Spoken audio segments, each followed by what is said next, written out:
Film के starting scene में हमें कुछ लोगों को एक बोट पर सवार हुए दिखाया जाता है। इसी बोट पर गोंग के साथ उसकी बेटी को भी दिखाया गया, जिसका आज बर्थडे था और गोंग अपनी बेटी को एक वॉकी टॉकी गिफ्ट के तौर पर देता है। उन दोनों के बातों के बीच ही बोट पर सफर कर रहे सभी लोगों को समुद्र में ढेर सारी डॉल्फिन्स दिखने लग जाती हैं, जिन्हें वो सभी को बहुत ही खुशी के साथ साथ बहुत ही हैरानी से भी देखे जा रहे थे। लेकिन वो यह नहीं जानते थे कि यहाँ पर ये डॉल्फिन्स खेल नहीं रही, बल्कि एक बहुत ही बड़ा जायंट मॉन्स्टर से बचकर अपनी जान बचाते हुए भाग रही थी। लेकिन कुछ ही टाइम के अंदर ही वही बड़े से मॉन्स्टर ने उस बोट पर भी अटैक कर दिया था। किसी ने भी अभी तक उस मॉन्स्टर को नहीं देख पाए थे, लेकिन बोट का हालत बिगड़ने लग गई थी, पलटने लग गई। सभी लोग एक एक करके पानी में गिर गए थे। दोबारा से हमें गोंग नाम के आदमी को दिखाया जाता है, जो कि अभी अभी होश में आया हुआ था। होश आते ही वो अपने आसपास जब देखा तो वहाँ पर बहुत सारे लोग बेहोशी में थे और मुसीबत से झुलस रहे थे। गोंग के लिए सबसे ज्यादा परेशानी की बात तो यह बन गई थी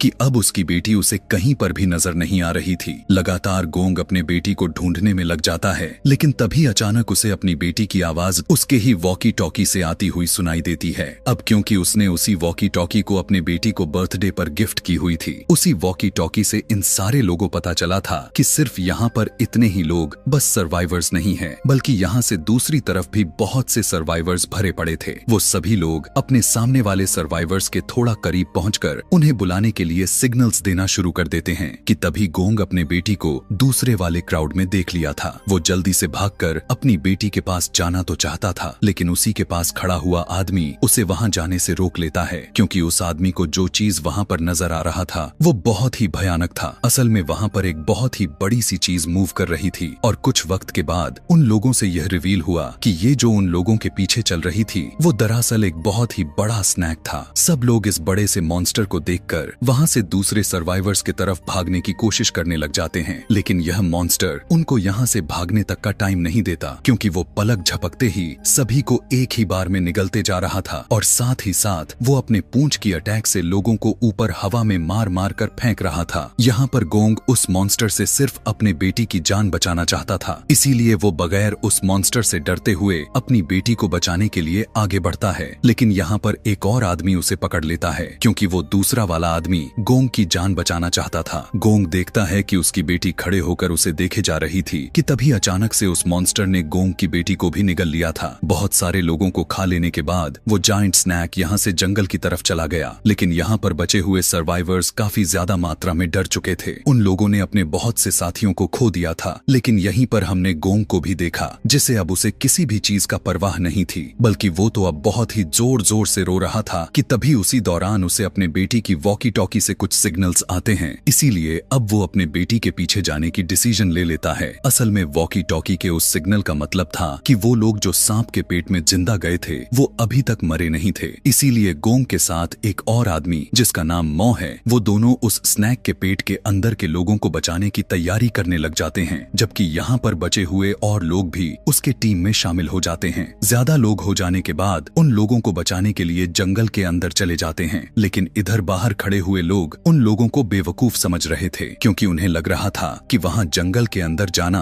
अपने मौत को दावत देने के बराबर है। लेकिन यहाँ पर भी उनकी जान कहाँ सेफ रहने वाली थी। यही सब बात करते वक्त अचानक से एक और मॉन्स्टर, जो कि अजीब सा था, वो इन पर अटैक कर दिया था। वो अजीबो गरीब तरह का क्रिएचर तो नहीं दिखाया गया, लेकिन उसके रेड कलर के टंग को दिखाया गया, जो कि जंगल के बाहर खड़े सभी को निगलना शुरू कर दी थी और सारे लोग अब अपनी जान बचाकर इधर उधर भागने लग गए थे। जबकि उसी दौरान दूसरी तरफ हम उस जायंट स्नैक को देख पाते हैं, जो कि अपने नेस्ट में वापस आ चुका था और वहां पर आते ही वो बड़ा सा स्नैक अपने पेट के अंदर से सारे लोगों को अपने नेस्ट में फेंक देता है। ऐसा कर लेने के बाद वो और भी फूड इकट्ठा करने के लिए वहां से चला गया, जबकि यहाँ पर हम लोगों को देख रहे थे जिनमें से बहुत से लोग इतना कुछ होने के बाद भी जीवित बच गए थे। उन्हीं सर्वाइवर्स में से गोंग की बेटी भी थी। वहीं पर शिप का कैप्टन जो बच गया था वो यहाँ से निकलने के बारे में सोच रहा था, लेकिन बदकिस्मती से उनका यहाँ से निकल पाना ना के बराबर था। इतना ही नहीं, बल्कि सबसे बुरा तो यह था कि यहाँ पर उसी स्नैक के बहुत ही बड़े बड़े एग्स भी मौजूद थे। कैप्टन उस एग्स को हाथ लगाकर चेक करना चाहता था, लेकिन गोंग की बेटी उसे ऐसा करने से मना कर देती है क्योंकि वो एग किसी भी वक्त टूट सकता था और उसमें से एक मॉन्स्टर यानी एक स्नैक निकल सकता था। यहाँ पर सभी लोग काफी डर चुके थे क्योंकि उन्हें लग रहा था कि वो मारे जाने वाले हैं। लेकिन तभी यहाँ पर एक बेवकूफ बिजनेसमैन जमीन से पत्थर को उठाकर उसे तोड़ देता है क्योंकि उसे लग रहा था कि अगर हम एग को पहले ही तोड़ देते हैं तो उसके अंदर के स्नैक के बच्चे बाहर आने से पहले ही मर जाएंगे। लेकिन यहाँ पर तो उसने अपने साथ साथ सभी को खतरे में डाल दिया था क्योंकि अब उस एग के अंदर से एक बेबी स्नैक बाहर आ रहा था। उस स्नैक को देखते ही सभी लोग भागकर साइड वाले केव के पीछे छुप जाते हैं, जबकि बेबी स्नैक उन लोगों को खाने के लिए उनके पीछे था। लेकिन इससे पहले कि वो लोगों को खा पाता, वहाँ पर एक औरत को जमीन पर पड़ा हुआ देखता है जो कि पैरालाइज्ड हो चुकी थी और वो हेल्प के लिए चिल्लाए जा रही थी। लेकिन यहाँ उसकी मदद के लिए कोई भी आने वाला नहीं था, जबकि वो स्नैक बाकी सभी लोगों को छोड़कर उस औरत को खा जाता है, जिससे बाकी सर्वाइवर्स यहाँ पर बच गए थे। और इसके बाद अब हमें जंगल के अंदर का सीन दिखाया गया जहाँ पर वो ग्रुप जो कि जंगल के अंदर से लोगों को स्नैक से बचाने के लिए आ रहा था, उसे हम भागता हुआ देख रहे थे। वो सभी लोग स्नैक के छोड़े हुए निशान को फॉलो किए जा रहे थे, लेकिन काफी घंटे गुजर जाने के बावजूद वो स्नैक को नहीं ढूंढ पाए थे और ना ही उस स्नैक के नेस्ट ढूंढ पाए थे। इसीलिए वो जंगल में कुछ देर रुककर रेस्ट करने का डिसाइड करते हैं कि तभी गोंग का फ्रेंड मो वहाँ पर एक ट्री को काटता है। उस ट्री को काटते ही उसमें से ब्लैक कलर का लिक्विड निकलना शुरू हो जाता है, जिसके बाद हम यहाँ पर एक ओल्ड मैन को सिगरेट जलाते हुए देखते हैं, लेकिन गलती से उसके हाथ से मैच स्टिक उस लिक्विड पर गिर जाता है। ऐसा होते ही वहाँ पर आग भड़क गया था और सभी लोगों को यहाँ पर रियलाइज हो गया था कि यह लिक्विड बहुत ही ज्यादा स्ट्रॉन्ग है। और यहीं पर अब गोंग को भी कुछ अजीब होना शुरू हो गया था। अचानक से उसे बहुत ही ज्यादा सर दर्द होने लग गया था। उसे ऐसा लग रहा था कि उसके सारे साथी उसके ऊपर हंस रहे हैं। उसके पीछे एक बहुत बड़ा स्नैक है, यहाँ तक कि उसे यहाँ पर उसकी बेटी की भी आवाज आने लग गई थी जो कि उसे यह कह रही थी कि डैड आप मुझे बचा नहीं पाए। और अब अचानक वो बड़ा सा स्नैक उसके सामने आकर उसे अपने जाल में फंसा लेता है, जबकि यहाँ पर गोंग उससे बचने की कोशिश कर रहा था और अचानक उसके मुंह पर कोई पानी गिराता है। यहाँ पर हमें यह पता चलता है कि असल में यह सब कुछ गोंग के साथ नहीं हो रहा था, बल्कि यह सब कुछ उस स्मेल का असर था जो कि उस ब्लैक लिक्विड के जलने पर आ रही थी। उसके उठने के साथ ही गोंग नोटिस करता है ट्री के टेंटिकल्स लोगों को अपनी तरफ खींच रही हैं और लोगों को मारने की कोशिश कर रही हैं, जिसका मतलब यह था कि वो ट्री कोई आम ट्री नहीं था, बल्कि वो एक बहुत ही खतरनाक ट्री था। वो लोग यहाँ पर काफी कोशिश के बाद उन्हें बचा तो लेते हैं, सिवाय एक आदमी के जिसके अंदर ट्री अपने टेंटिकल्स को स्टैब कर चुका था, जिसकी वजह से वो मारा गया था। जबकि इधर ये लोग यह देखकर शॉक में आ चुके थे कि वो ट्री अपने टेंटिकल्स को उन लोगों की तरफ बढ़ा रहा था ताकि उन्हें मार सके। अब वो लोग उस ट्री से बचकर वहाँ से भाग जाते हैं, जबकि दूसरी तरफ अब हमें स्नैक के नेस्ट का सीन दिखाया जा रहा था जहाँ पर उस बिजनेसमैन ने उस बेबी स्नैक को जान से मार दिया था। स्नैक को मारने के बाद बिजनेसमैन पागल सा हो गया था, सबसे लड़ने लग गया था और सभी को ब्लेम कर रहा था कि यहाँ जो सब कुछ हो रहा है वो उन सब की वजह से ही हुए जा रहा है। लेकिन फिर यहाँ पर एक लड़की जिसका नाम सुशी है, वो उसको कंट्रोल करती है और बताने लग गई कि हम यहाँ पर अब बहुत ही मुश्किल में हैं। अगर हम यहाँ से निकलना चाहते हैं तो हमें टीम वर्क करना होगा, वरना हम उस स्नैक का निवाला बन जाएंगे। इस तरह हमें आपस में लड़ने से कुछ नहीं होने वाला। यहाँ पर उन्हें बचाने वाले यानी गोंग और उसके साथी अभी भी उन लोगों की तलाशी में लगे हुए थे, जबकि मौ ने गोंग के लिए बहुत से वेपन्स बनाए थे जो कि उन्हें मॉन्स्टर स्नैक से लड़ने में मदद करता। और यहीं पर अब हम गोंग के एक और साथी को देखते हैं जो कि पानी पीने के लिए वो एक रिवर की तरफ बढ़ रहा था, लेकिन तभी अचानक एक उड़ती हुई क्रिएचर उस पर अटैक कर देती है। असल में यह एक मॉन्स्टर फिश थी जिसके बहुत ही बड़े बड़े दांतें थे और ये फिशेस पानी के बाहर हवा में भी फ्लाई कर सकती थी, इसीलिए इन्हें फ्लाई फिशेस कहा जाता है। वो फिश दोबारा से उस पर अटैक तो करती है, लेकिन वो बहुत ही मुश्किल से उससे बचते हुए उसे अपने हाथ में कैच कर लेता है और उसे दोबारा वो रिवर में फेंक कर वहां से भाग जाता है। यहाँ पर वो शख्स अब पूरी तरह से जान चुका था कि यहाँ पर सिर्फ एक ही फ्लाई फिश नहीं है, क्योंकि जितना वहाँ पर शोर था उसके अकॉर्डिंग यहाँ पर बहुत यानी हजारों के तादाद में फिशेस थी। वो लड़का जल्दी से जंगल के अंदर भागता है ताकि वो अपने साथियों को इन फिशेस के बारे में जानकारी दे सके, लेकिन वो फिशेस भी उनका पीछा करती हैं और इन फिशेस के अटैक से बचने के लिए वहाँ पर मौजूद सभी लोगों को वहाँ से भागना पड़ा था। लेकिन वो कितने भी तेजी से क्यों ना भाग लें, वो फिशेस उनसे भी ज्यादा तेज थी, इसीलिए वो भागने की जगह लड़ने का डिसाइड करते हैं और अपने हाथ में पकड़े हुए वेपन से अपने सामने आने वाली फिशेज को मारते हैं। अब क्योंकि इतने सारे फिशेज को नहीं मार सकते थे क्योंकि वो बहुत ही ज्यादा थी, इसीलिए वो लोग पेड़ के पीछे छुप जाते हैं, जबकि मॉ उन फिशेज से लड़े जा रहा था ताकि उनके ग्रुप के बाकी लोग वहां से भाग सकें। और इसी कोशिश में वो अपना खुद ही नुकसान करवा लिया था। एक फ्लाई फिश ने उसके हैंड पर बाइट कर लिया था और अब यहाँ पर गोंग को फील हुआ था कि यह फिशेज सिर्फ फॉग के साथ साथ ही ट्रैवल कर रही थी, इसीलिए वो जंगल में ऐसे जगह पर जाते हैं जहाँ पर फॉग नहीं थी। और इस तरह करने से वो लोग इस एनिमल के अटैक से बच गए थे। लेकिन खतरा अभी कहाँ टला हुआ था, क्योंकि मॉ को यहाँ पर एक बहुत ही बड़े एनिमल का फुटप्रिंट नजर आया था। जब वो लोग ऊपर पेड़ों की तरफ देखने की कोशिश करते हैं तो वहाँ पर पेड़ पर चिपका अजीब सा मॉन्स्टर गुर्रा रहा था। उनमें से एक आदमी उस मॉन्स्टर को एक पत्थर से मारने ही वाला था कि तभी दूसरा आदमी उन्हें रोकता है, लेकिन तभी उसी दौरान उस क्रिएचर को एक अजीब सा टेंटिकल आकर खा जाता है। जबकि इस टेंटिकल को हम पहले भी मूवी के स्टार्टिंग सीन में देख चुके थे कि तभी पलक झपकते ही एक बहुत बड़ी क्रिएचर अचानक आसमान से उनके पास गिरती है और यहाँ पर हमें रिवील होता है कि यह एक मॉन्स्टर फ्रॉग था जिसने पहले भी अपने टेंटिकल के हेल्प से लोगों को खाया था। सभी लोग उस क्रिएचर से बहुत ज्यादा डर चुके थे, इसीलिए वो वहाँ से भाग जाते हैं। लेकिन अब वो मॉन्स्टर भी उनके पीछे पीछे लग चुका था। अचानक से वो अपने टंग को निकालते हुए एक ओल्ड मैन को पकड़ लेता है, लेकिन ओल्ड मैन ने भी उस मॉन्स्टर के आगे हार नहीं मान रहा था। वो अपने आप को बचाने के लिए एक ट्री को पकड़ लिया था और अब बाकी के लोग भी उसे बचाने के लिए आ गए थे। सभी उसे अपनी तरफ खींचने लग गए थे,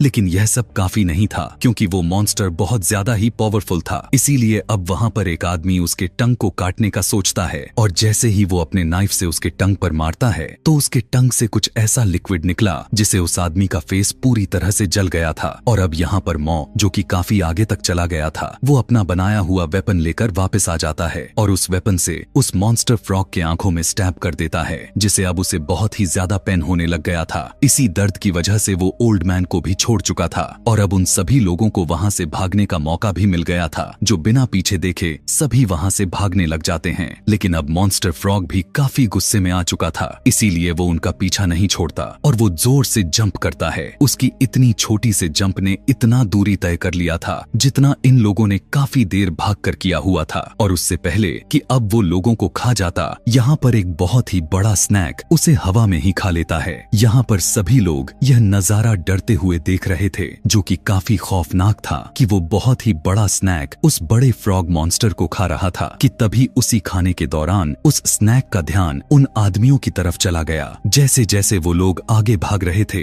वैसे वैसे ही वो जायंट स्नैक उसके पीछे पीछे काफी तेजी से आ रहा था। इसी दौरान वो ओल्ड मैन और वो लड़का जिस पर फ्रॉग का लिक्विड गिरा हुआ था वो धीरे धीरे साथ में भाग रहे थे, इसीलिए स्नैक उन्हें अब खाने के लिए आ रहा था। लेकिन लकीली वो जंगल के एक ऐसी जगह पर पहुंच जाते हैं जहां पर ढेर सारे पेड़ बहुत ही पास पास थे और उनके अंदर मुंह करने से उस पेड़ों के बीच उस स्नैक का मुंह फंस जाता है और उन लोगों को बचने का चांस मिल जाता है कि तभी वहां पर एक आदमी उस पर कोकोनट फेंककर उस स्नैक को मारता है ताकि उसका ध्यान दूसरी तरफ हो जाए। लेकिन यह करने से उसने अपने आप को खतरे में ही डाल लिया था और जैसे ही स्नैक उसे खाने ही वाला था वो बहुत ही तेजी से जंगल के अंदर भागता है और खुद को छोटे छोटे पौधों के अंदर छुपा लेता है, जिससे स्नैक उसे देख नहीं पाता और इस तरह फिलहाल के लिए वो भी बच गया था।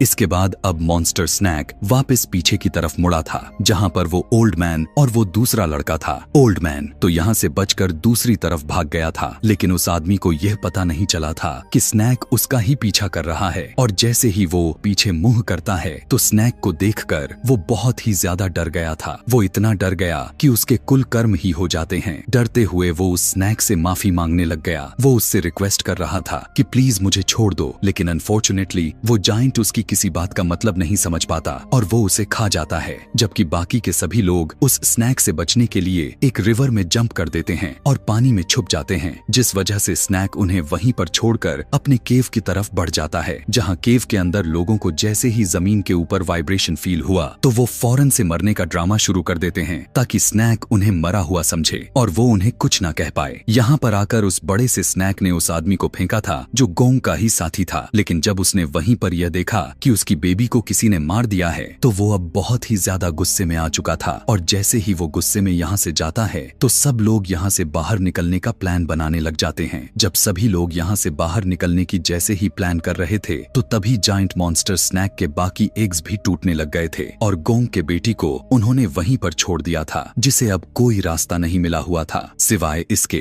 कि वो वहीं पर बैठी रहती। वो यहाँ पर उस बेबी स्नैक से इस तरह से कांटेक्ट करती है कि जैसे वो कोई फूड नहीं है बल्कि वो तो उन्हीं की साथी में से एक है। और यहाँ पर वह स्नैक उस बच्ची को अपनी मॉम समझ रही थी। अब वो स्नैक गोंग के बेटी को छोड़कर उस तरफ जाता है जिधर वो बाकी लोग थे, जिसमें से बिजनेसमैन उस नेस्ट में से बाहर निकलने में कामयाब तो हो गया था, लेकिन हम पर रिवील हुआ था कि वो बिजनेसमैन बहुत ही सेल्फिश इंसान है। इसीलिए उसने अपने हेल्प करने वालों के बारे में भी नहीं सोचा हुआ था, बल्कि वो वहाँ से भाग चुका था। इतने ही देर में वहाँ पर बेबी स्नैक वहाँ के एक आदमी को मार डालता है। और अब हम दूसरी तरफ गोंग के साथ उसके सारे साथियों को देख रहे थे, जिन्हें जंगल के ठीक बीचों बीच एक अजीबो गरीब तरह के वीरान घर नजर आता है। यह जगह काफी पुरानी थी, लेकिन फिलहाल में उन्हें यहाँ इस घर के हिसाब से एक शेल्टर मिल गया था। वहाँ जाने पर उन्हें पता चला कि असल यह बिल्डिंग एक लेबोरेटरी है। तभी उन्हें यहाँ पर एक सोल्जर का स्केलेटन भी मिला हुआ था, जिसे देखकर पता चल रहा था कि वो बहुत अरसा पहले मर चुका था। यहाँ पर बहुत सारे बुक्स वगैरह पढ़ने के बाद उन्हें रियलाइज हुआ था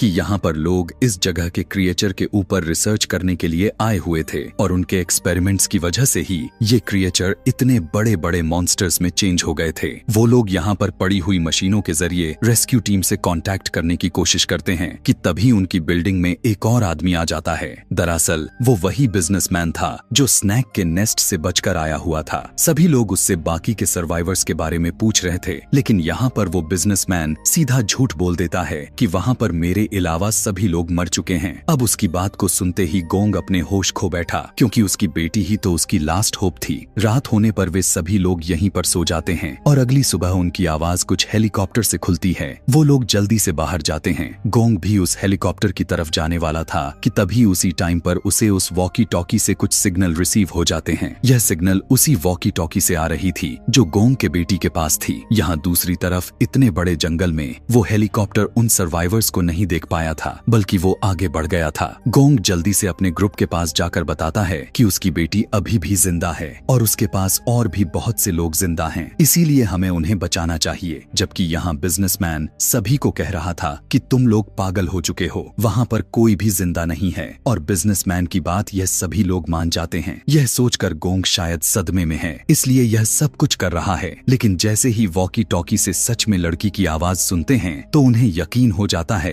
कि वहाँ पर बहुत से लोग जिंदा हैं। उनकी आवाज सुनते ही वो बिजनेसमैन वहाँ से भाग चुका था और अब उसे पकड़ने के लिए वो ओल्ड मैन भी उसके पीछे भागा था, जबकि बाकी के लोग उस जायंट स्नैक के नेस्ट को ढूंढ रहे थे। उधर केव में गोंग के बेटी के साथ साथ वही लड़की थी जिसका नाम सुशी था, और वहीं पर बहुत सारे बेबी स्नैक्स भी एक तोड़ते हुए बाहर निकल चुके थे। जबकि यहाँ पर उस बिजनेसमैन को दोबारा से वो हेलीकॉप्टर नजर आ चुका था और उसने उस हेलीकॉप्टर को अपने तक अट्रैक्ट भी कर लिया था। पर इससे पहले कि वो हेलीकॉप्टर में बैठ पाता, वो बहुत बड़ा सा स्नैक हेलीकॉप्टर को हवा में ही खा जाता है। और अब यहाँ पर ओल्ड मैन ने भी उस बिजनेसमैन को पकड़ लिया था जो सीधा उसे जान से मार देता है।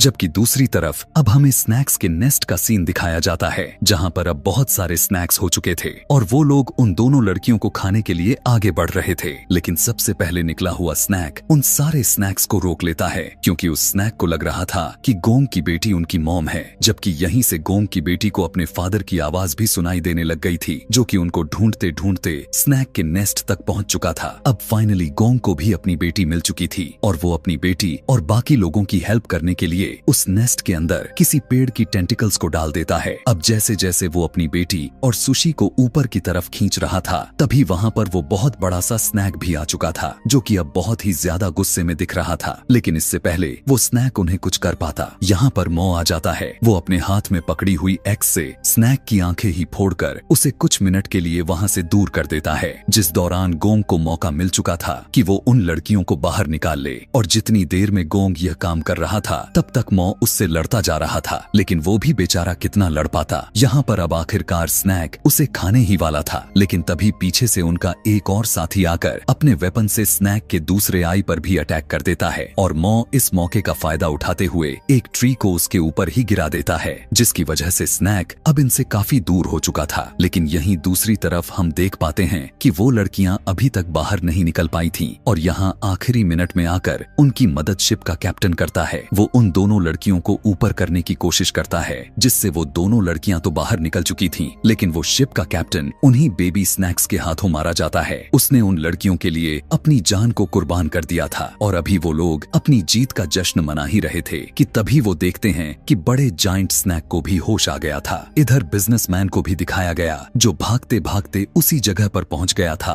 जहां से वो स्टार्ट किया था। अब जिस आदमी को उसने मारा था वो उसी के बॉडी से टक्कर लगकर नीचे नेस्ट में दोबारा से गिर जाता है, जो कि उसे देखते ही सारे के सारे बेबी स्नैक उस पर टूट पड़े और उसे तोड़ मरोड़ कर खा चुके थे। यहीं पर अब हम बाकी सभी लोगों को देख रहे थे जो कि उस स्नैक से बचकर भाग रहे थे, लेकिन यहाँ पर मौ सभी से कहने लग गया कि हम ज्यादा देर तक उस स्नैक से बचकर नहीं भाग सकते, इसीलिए अब हमें उस स्नैक को खत्म करना होगा। अभी वो इतना कहा ही था कि तभी वो बड़ा जायंट स्नैक यहाँ पर आ चुका था। वो सभी लोगों को भेज देता है और खुद उस स्नैक से लड़ने लग जाता है। स्नैक जैसे ही मुड़ता है वो उसके नीचे से गुजरते हुए उसकी पूरी बॉडी पर कट लगा देता है, लेकिन उसकी इस अटैक से कुछ फर्क नहीं पड़ा था, बल्कि वो मौ को ही जान से मारने वाला था और मौ को यहाँ पर बचाने के लिए उसका दूसरा साथी भी आ चुका था। और अब वो दोनों जानबूझकर दोबारा से जंगल के अंदर जाते हैं ताकि बाकी के सर्वाइवर्स वहाँ से भाग सके और वो स्नैक को डाइवर्ट कर दें। वो दोनों स्नैक को उस जगह पर लेकर आ चुके थे जिसके अंदर से फ्लेमेबल लिक्विड निकल रहा था। यहाँ पर स्नैक भी मौ के साथी को महसूस कर चुका था, लेकिन उसको खाने से पहले ही स्नैक को अंदाजा हो गया था कि उन्होंने उसके लिए एक ट्रैप बनाया हुआ है। जबकि इधर हम गोंग को देख पा रहे थे जो वो अपने बेटी को वहाँ से भागने को कहकर खुद उनकी मदद करने के लिए जाता है और यहीं पर मौ भी ने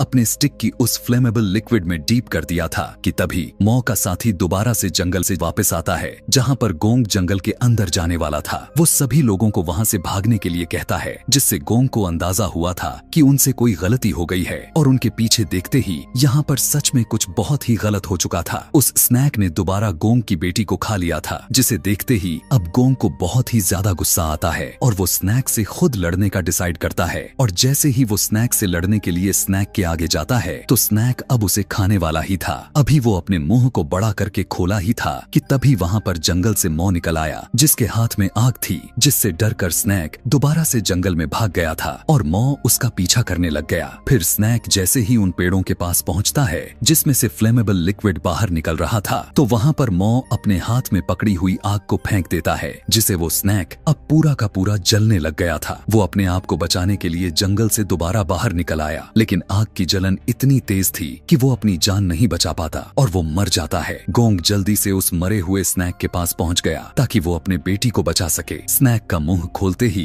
गोंग को अपने बेटी का हाथ नजर आता है, जिसे वो फौरन से अपनी तरफ खींच लेता है, लेकिन गोंग की बेटी अब कुछ भी रिस्पॉन्स नहीं कर रही थी। उन्हें लग रहा था कि शायद वो मर गई है, इसीलिए वो उसे लेटाकर उसे होश में लाने की कोशिश करते हैं। बहुत ही कोशिश करने के बाद ही उसकी होश आ जाती है, जिसे जिंदा देखकर गोंग के साथ साथ बाकी के सर्वाइवर्स भी खुश हो गए थे और आखिरकार उन सब की जान उस भयानक सा दिखने वाला स्नैक से बच गया था। और इसी के साथ यह कहानी यहीं पर खत्म हो जाती है। ऐसे ही और भी ज्यादा मूवी एक्सप्लेनेशन वीडियोस देखने के लिए कमेंट में नेक्स्ट लिखना ना भूलें। Thanks for watching.